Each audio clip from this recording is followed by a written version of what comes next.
हम सरकार से विनती करते हैं कि इस स्थिति से हमें बाहर निकालें और हमें नियुक्ति प्रदान करें। हमारे माँ बाप ने मजदूरी करके पढ़ाया है, हम यहाँ तक आए हैं, हमें रोना आता है सर। हम आमरण अनशन के लिए आए हैं, अगर हमें कुछ होता है तो इसकी जिम्मेदारी शासन के ऊपर है। सर हाथ पाँव में घुटने में दर्द शुरू हो गया है और सर्दी काफ़ी ज़्यादा बढ़ गया है, गला बैठने लगा है, सिर दर्द चालू हो गया है। हमने नकार दिया, हम उनसे मिलने जाते हैं तो हमसे मिलते भी नहीं है, बोल देते हैं कि या कहीं दौरे पे गए हैं, इधर गए उधर गए, और कभी मिल भी जाते हैं तो खाली सांत्वना देते हैं, उससे आगे कुछ प्रक्रिया ही नहीं करते हैं। तो अभी हम डीएड ग्रुप के पास हैं, बात करते हैं। कब से बैठे हैं भैया? हम लोग 24 दिसंबर से बैठे हुए, आज 20वां दिन है हम लोगों का आमरण अनशन का। क्या मांग है? हम लोगों को नियुक्ति चाहिए, जो 2300 पद बचे हुए सहायक शिक्षक के 2023 की वैकेंसी है, 2300 पद बचे हुए, जिसमें हाई कोर्ट और सुप्रीम कोर्ट ने आदेशित किया है सरकार को कि 2300 पद को 2 महीने में पूरा किया जाए। 2 महीने से आज 4 महीने हो गए, लेकिन पूरा नहीं किया है। कितने लगभग 100-150 लोग सुना हॉस्पिटलाइज? हाँ, 200 लोग हो गए होंगे हॉस्पिटलाइज। कौन ठीक रही इसका अलग थे, भूपेश बघेल, विष्णुदेव साय? हमारे लिए तो जो यहाँ नियुक्ति दी वही ठीक है। सरकार से ही निवेदन है कि हमें जल्द से जल्द नियुक्ति दे, नहीं तो हम लोग या तो नियुक्ति लेके जाएंगे या तो हमारी मृत्यु यही होगी। और हमने सरकार को खून से भी पत्र लिखा है। ये खून से? हाँ, खून से लिखे हैं, सबने अपने अपने खून से लिखे हैं। फिर भी सरकार, यहाँ 20 दिन हो गए, फिर भी अभी तक कोई सरकार के प्रतिनिधि हमसे मिलने नहीं आए हैं। ये खून से जरा दिखाएंगे क्या लिखे हैं? डीएड अभ्यर्थी क्या है सर, एक बार जरा बताएंगे। डीएड अभ्यर्थी शरीर की भूख से सह लेंगे, लेकिन अन्याय हम नहीं सह सकते। और अपनी शिक्षा प्राप्त करने के लिए बहुत ही मुश्किलों से हम लोग पढ़ के यहाँ तक आए हैं सर। बहुत ही मुश्किलों से पढ़े हैं हम लोग, गरीब परिवार से, खेत खार भी नहीं है सर, फिर भी हमारे माँ बाप ने मजदूरी करके पढ़ाया है, हम यहाँ तक आए हैं, हमें रोना आता है सर। हम इतने 20 दिनों से बिना खाए पिए यहाँ पर बैठे, फिर भी सरकार हमारी सुन ही नहीं रहा है सर। हमें बहुत दुख होता है सर। हमारे माँ बाप ने इतने 25-26 साल तक हमें पढ़ाया, फिर भी हमने अपने माँ बाप के लिए कुछ नहीं कर पाए, किए हैं तो सरकार हमें नियुक्ति नहीं दे रहा है सर।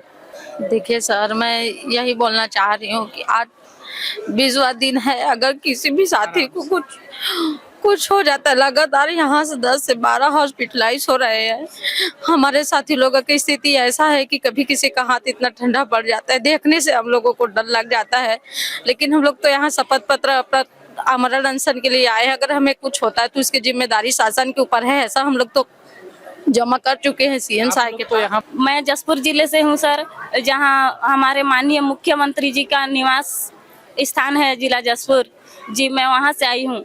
और मेरी छोटी सी बच्ची है सर, मैं उसको छोड़ के आई हूँ। वो बोलती है कि मम्मी कब आएगी, मैं क्या जवाब दूँ? बोलती हूँ कि हमारी नियुक्ति हो जाएगी तभी आऊँगी करके। सर मैं सरकार से विनती करती हूँ, शायद सरकार से, शिक्षा मंत्री से, सबसे मैं विनती करती हूँ, हाथ जोड़ के विनती करती हूँ कि वो हमारी मांगे को पूरी करे, जल्द से जल्द पूरी करे, यही विनती है सर। आप लोगों की ओर से कोई गए शिक्षा मंत्री से मिलने? हम लोग बार चले गए सर, बहुत बार चले गए सबसे मिलने के लिए, लेकिन बस आश्वासन और ठोस आश्वासन नहीं मिल रहा है। क्या करूं, उम्मीद में था। सरकार ने जिस तरह से हमें चुनावी घोषणा में लुभावने जैसे घोषणा किए, तो हमें उम्मीद था कि हमारी बातों को, हमारे बेरोजगारी को, हमारी समस्याओं को सुनेंगे, लेकिन जैसे ही सत्ता में आया वो हमने नकार दिया। हम उनसे मिलने जाते हैं तो हमसे मिलते भी नहीं है, बोल देते हैं कि या कहीं दौरे पे गए हैं, इधर गए उधर गए, और कभी मिल भी जाते हैं तो खाली सांत्वना देते हैं, उससे आगे कुछ प्रक्रिया ही नहीं करते हैं। हम अपने सपनों के लिए ही यहाँ पे 20 दिनों से लगातार बैठे हुए हैं और कोई प्रतिनिधि हमसे ये जानने तक नहीं आए हैं कि आपका क्या हाल है। तबीयत अचानक ख़राब हो जाने पे सर हम लोग एम्बुलेंस कॉल करते हैं। आसपास कोई सुविधा नहीं है सर। पूता धरना स्थल ऐसी जगह पे है जहाँ पे कोई आसपास पे सुविधाएं हॉस्पिटल की हो या अन्य कुछ भी यहाँ पे नहीं है। हाँ, इसी विश्वास और आज से यहाँ 20 दिन हो गया, यहाँ पे न खा रहे हैं ठीक से, न पी रहे हैं, पूरा हाथ पैर कमजोरी हो रहा है। घर से बार बार फोन आ रहा है कि ठीक है, तो झूठ बोलना पड़ रहा है कि ठीक है। सर मेरा 26-27 साल हो गया। 27 साल के हो गए, अब तो शादी होना चाहिए। आप धरने पे बैठे हैं। हाँ सर, बस अब नौकरी बस। यूटिलाइज हुए हैं। हम सरकार से विनती करते हैं कि इस स्थिति से हमें बाहर निकालें और हमें नियुक्ति प्रदान करें। और अभी तक जैसे 20 दिन में कोई सरकार की ओर से आश्वासन नहीं है, आगे नहीं आता है, तो कब तक ऐसे जारी रहेगा? देखिए, ऐसे तिल कर मरने से, तड़प कर मरने से अच्छा है हम लोग आत्महत्या कर लेंगे या फिर जहर खाकर मर जाएंगे। यही हमारे पास आखिरी रास्ता बचा हुआ है। उसके बाद कोई ऑप्शन नहीं बचा है। हम समाज के ताने से तो अच्छा है कम से कम यहीं से कम आखिरी हम रास्ता अपनाएंगे। आपका शादी हो गया? नहीं सर, मेरा कोई अभी शादी नहीं हुआ। मेरा लगभग 30 साल की उम्र हो चुका है। इसमें भी तो इन सब चीज का दिक्कत आता होगा। बहुत ज़्यादा दिक्कत है सर। अभी देखिए ना, अभी 30 साल की उम्र हो गया है। 3 साल इसी में क्या कहते कोर्ट का रास्ता अपनाया, कोर्ट में गए 3 साल रास्ता, लंबा रास्ता खींचा चला गया। और आज भी जब आ गया कोर्ट का जो हमारा, फिर हमें नियुक्ति नहीं दे रहा है।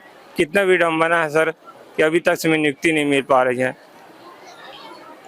एक लाइन आखिरी में आप क्या बोलेंगे सरकार से मैं हाथ जोड़ कर निवेदन करता हूँ कि हमें हमारी नियुक्ति प्रक्रिया जितना जल्द से जल्द हो हमें नियुक्ति प्रदान करे और हमारे जो अनशन है उसको तोड़वाने के लिए आप कोई भी हमारे जो प्रतिनिधि मंडल है उनको भेजे। बस यही विनती है हमसे। सुशासन सरकार बोलते हैं सर, तो हम यही उम्मीद लगा के बैठे हैं कि सुशासन का परिचय दे और हमारी रुकी हुई भर्ती को पूरा करें। जो 2300 पद बचा हुआ है सहायक शिक्षक का, और 2023 का सर 3 साल हो गया रुकी हुई इतना दिन से, तो उसको पूरा करें और अपना सुशासन का परिचय दे, यही कहना चाहूँगा सर। सर हाथ पाँव में घुटने में दर्द शुरू हो गया है और सर्दी काफ़ी ज़्यादा बढ़ गया है, गला बैठने लगा है, सिर दर्द चालू हो गया है, लेकिन जैसे तैसे करके अपने बॉडी को मेंटेन कर रहा हूँ। अच्छा, अभी आप कितने दिन के लिए उपवास रहेंगे? अभी तो जब तक सर हम लोग को पूरी तरह से नियुक्ति नहीं मिल जाती तब तक उपवास ही रहेंगे सर। एक बात अगर आपको लास्ट में एक लाइन कहना हो सरकार से? सर आपके चैनल के माध्यम से मैं शायद सरकार से यही विनती करूंगा, उसे हाथ जोड़ के विनती करूंगा, दंडवत प्रणाम करके विनती करूंगा कि वो हमारी मांगों को जल्दी से जल्दी पूरी करे और 2300 पदों पर जल्दी से जल्दी नियुक्ति दे सके।